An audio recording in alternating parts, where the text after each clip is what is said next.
What's up, everybody? This is your boy Uber Hikari, aka the Nerd Nigga, here to bring you another video with no frills, just the analysis. And today I'm going to be bringing you Season 2, Episode 11 review of The Walking Dead entitled Judge, Jury, Executioner. And wow, damn, man. If you saw the episode and you saw the ending of this episode, goodness gracious, boy. Before I say anything, let me just say that this review will contain spoilers.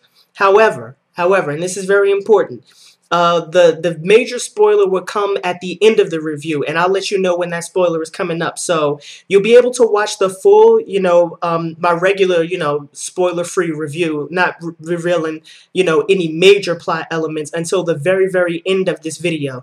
So if you want to stick around for the entire video, but you want to cut the video off prematurely at the end so that you won't be spoiled, then it will be possible for you to do that, given the way that I'll be reviewing this episode and given the way this episode happened narratively. But boy, oh boy, was there some fireworks at the end of this episode. Goodness gracious. Alright, so you've been forewarned. This is a spoiler alert. And again, I'll let you know when the spoiler comes up at the end of this review. But besides the fireworks, the major fireworks that happen at the end of this episode, I would say overall I give this episode probably an 8 out of 10. It's not that, the writing of the entire episode was not as good as it usually is. It's just that they got a little bit sloppy with a plot device, and Carl kind of works his way in and becomes this sort of silly little plot device, but I'll get into that later on in this review. Alright, so I'm just going to do this review, giving you the summary and the analysis simultaneously. I won't break those two things apart. Alright, so first let me talk about the cold starts of this episode. Not of this episode, but the cold start that they've been using, I guess, from the beginning, but which I've just started to notice over the last couple of episodes, I would say. For those of you who don't know, a cold start is when an episode starts with no intro. So you're just immediately immersed in the narrative. You just jump right into the story. There's no intro. There's no, episode, intro, like the intro music for The Walking Dead. There's none of that. It just jumps you just jump right into the narrative. And the idea behind a cold start from a narrative and a sort of aesthetic point of view is that you immediately grab the audience's attention, and so they're more likely to stick around if you give them something at the very beginning of the episode that's engaging, rather than having the episode start off with just the intro. And I think that The Walking Dead has been using these cold starts very effectively, especially over the last couple of episode.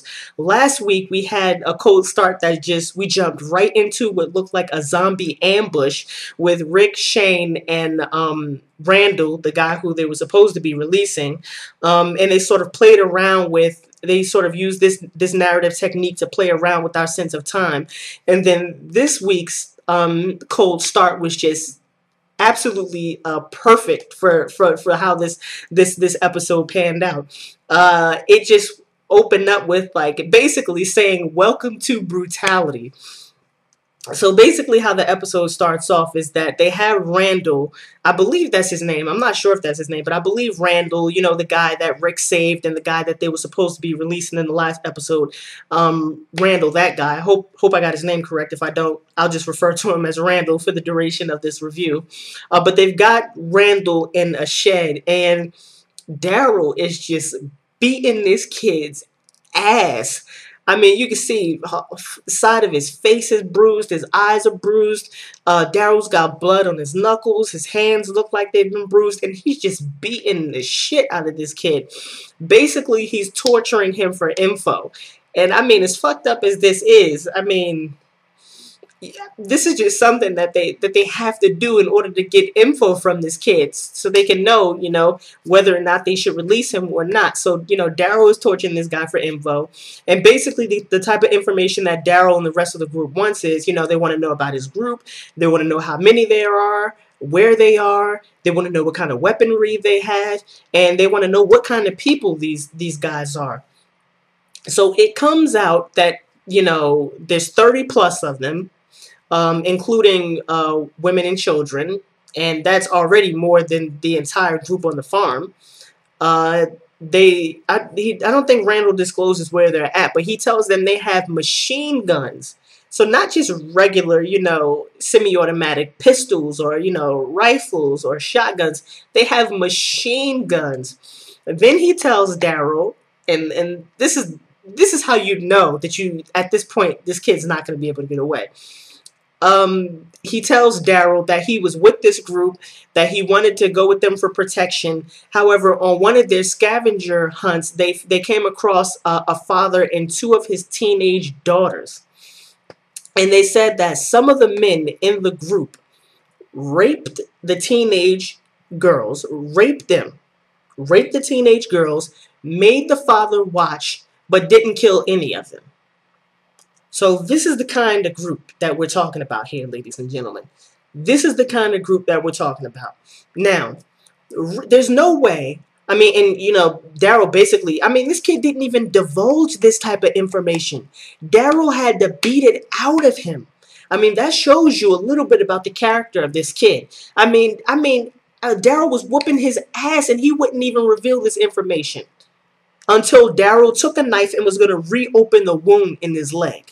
That's the only way Daryl got this information out of his kid. So one, you already know what type of group you're dealing with. And two, you know what type of kid this is. But besides that, Rick had to have sanctioned this.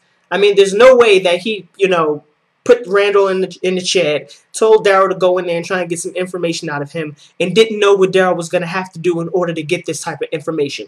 So this was something that, this torture was something that Rick had to have sanctioned. And on top of that, this kind of shows, this really shows the evolution of Rick's character. Oof, the old Rick with the hero complex and, his whole commitment to objective standards of morality, I don't think that kind of Rick would have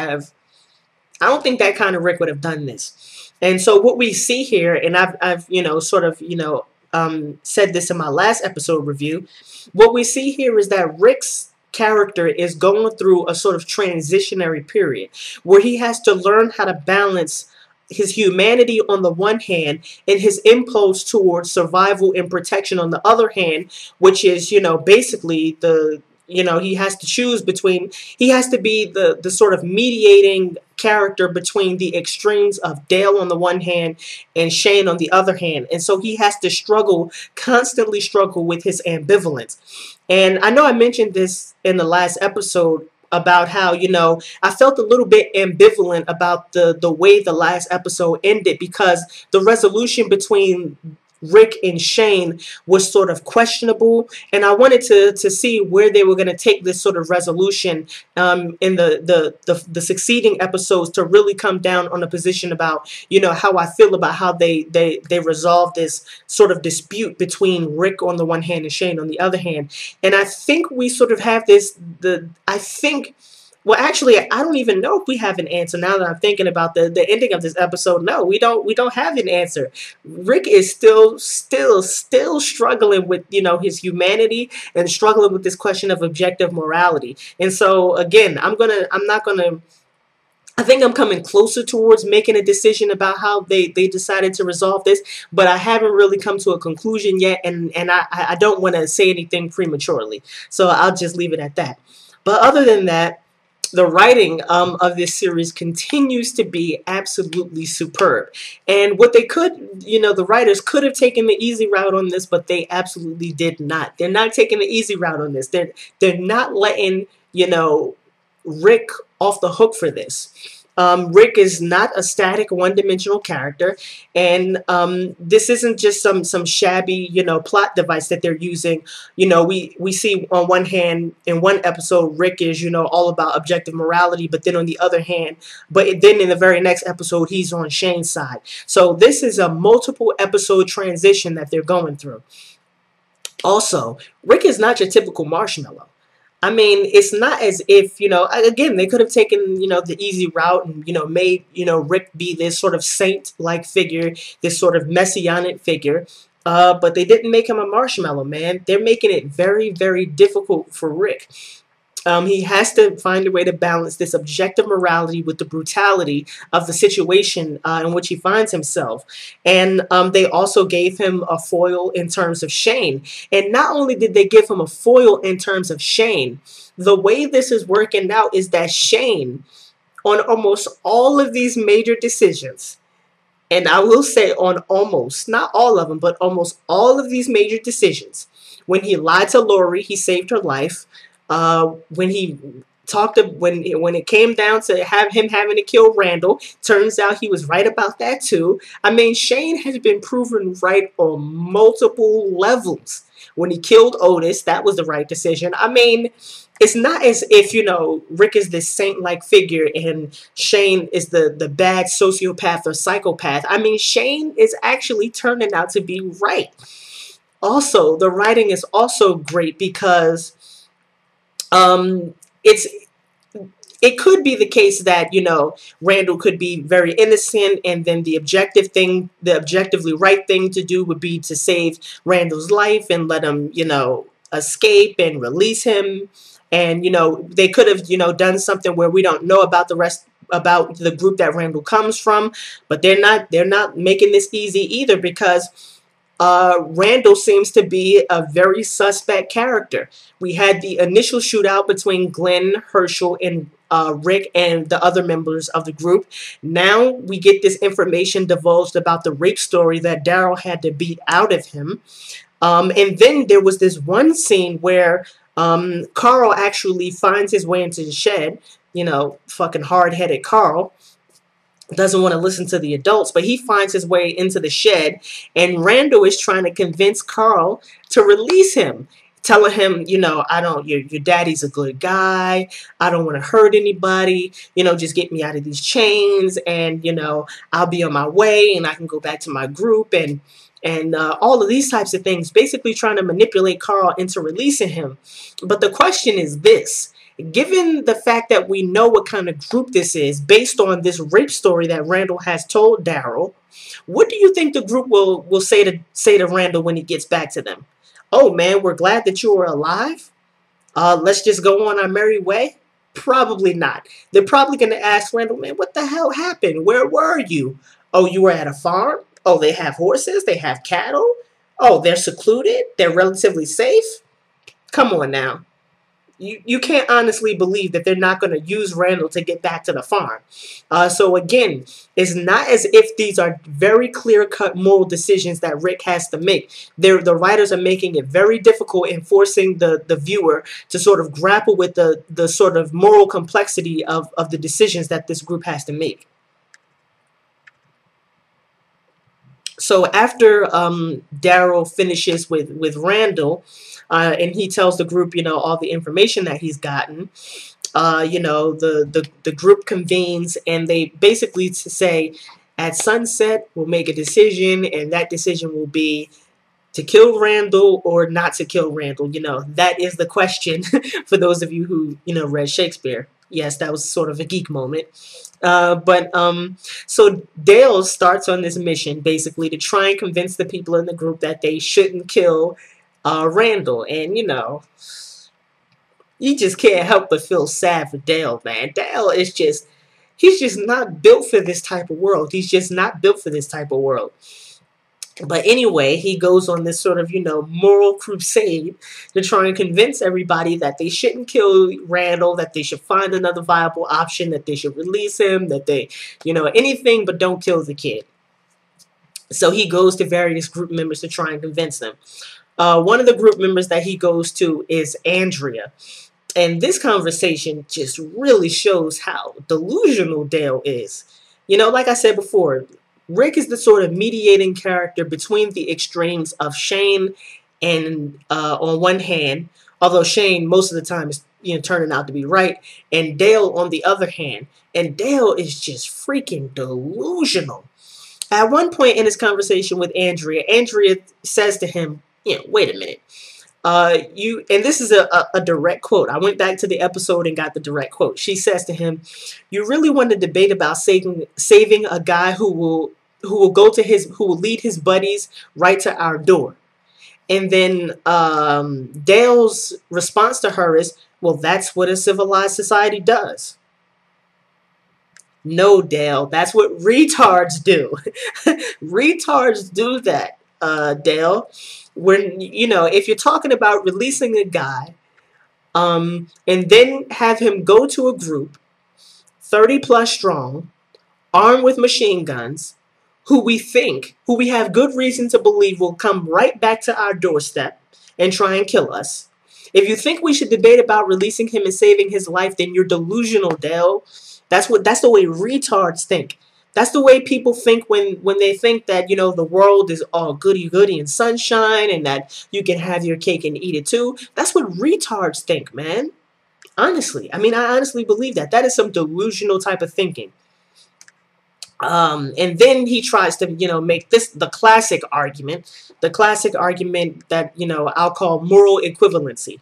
So basically what Dale tries to argue is that if we kill Randall, if we kill this kid, how are we any different from the other group? No, Dale. No. I mean, these are the types of delusional thinking that Dale is engaging in.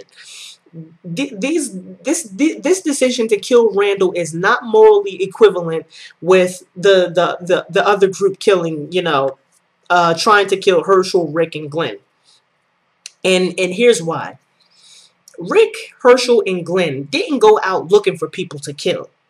You know what I'm saying? It's not like they went out to the town scavenging and they went with the intent or the purpose to kill other people and pillage, their stuff. That's not what they did when they went to that bar. The fat guy and the other guy was going to attack Rick, Herschel, and Glenn. They were going to kill them. They were drawing their guns when Rick shot them. That's number one. So that already shows that people in that group have a propensity for violence. That's number one. Number two, when Rick tried to tell them the truth about what happened, Randall and two other people attacked Rick, Herschel, and Glenn. This is number two. So this is the second time that we've seen that people in that group have a propensity for violence. Number three, the rape story that Daryl beats out of Randall. So now we've got them attacking Rick, Herschel, and Glenn on one occasion, then attacking them on a second occasion. Then we get this rape story that Randall tells Daryl. So on three separate occasions now, the evidence is being stacked up very clearly against this group that they have a serious propensity for violence. On three separate occasions now. 3 pieces of evidence. And on top of that, we know that they're 30 plus strong, including women and children. And they have heavy artillery. They have machine guns, not regular semi-automatic weapons. Not shotguns, not rifles, not pistols. Machine guns.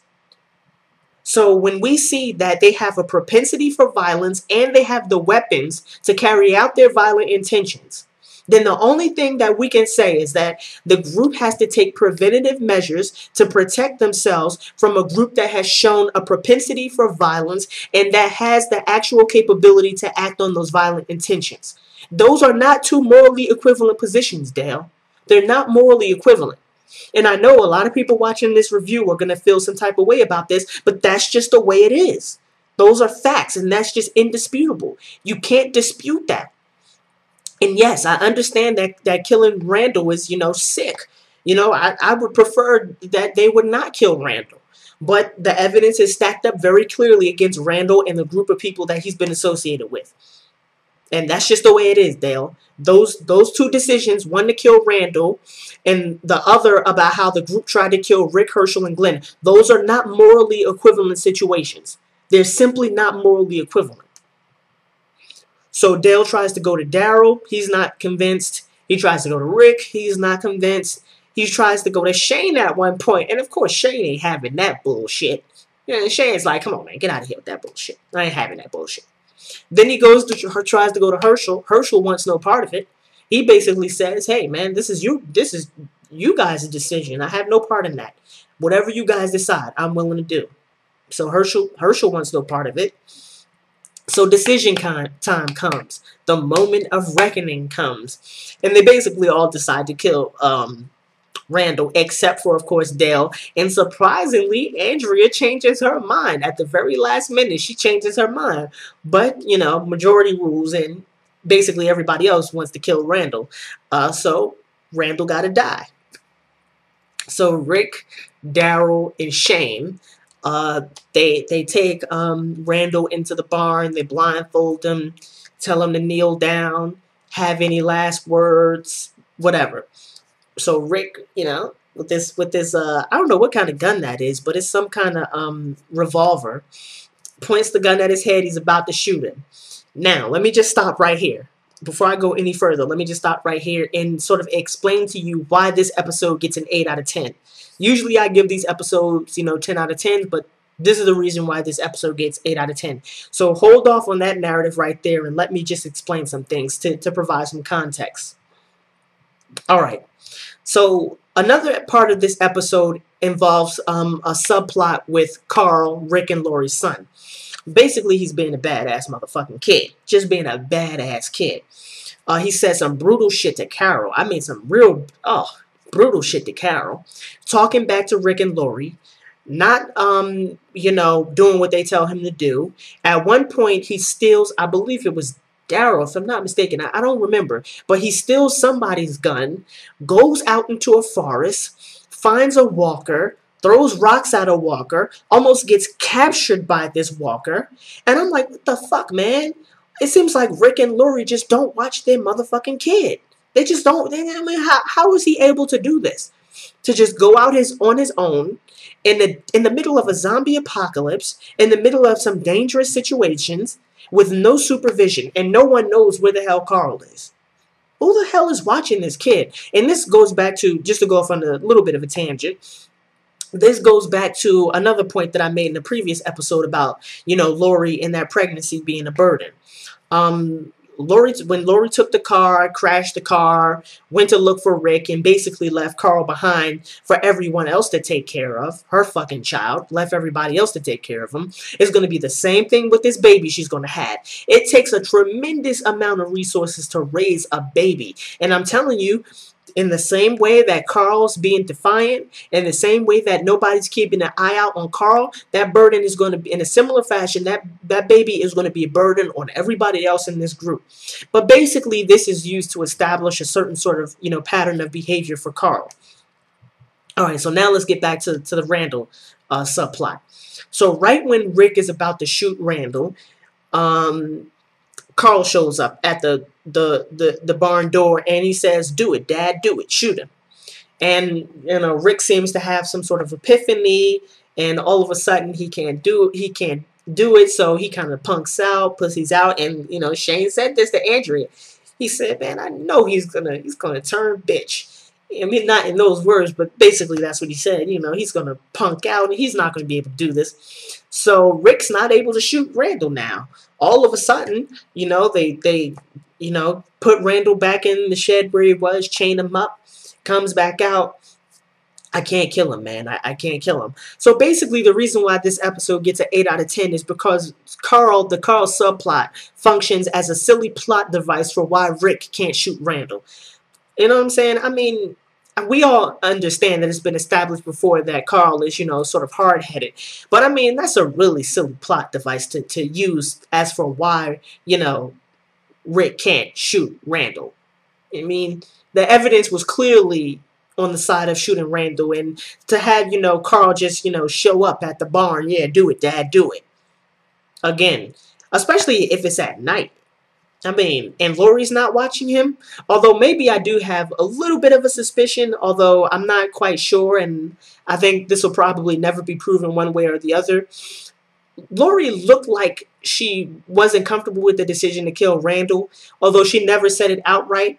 And she's already shown to be a sort of manipulator and a liar with respect to that whole Shane business, when she told Rick about Shane. So I'm thinking it's not completely out of the question that maybe she sent Carl there.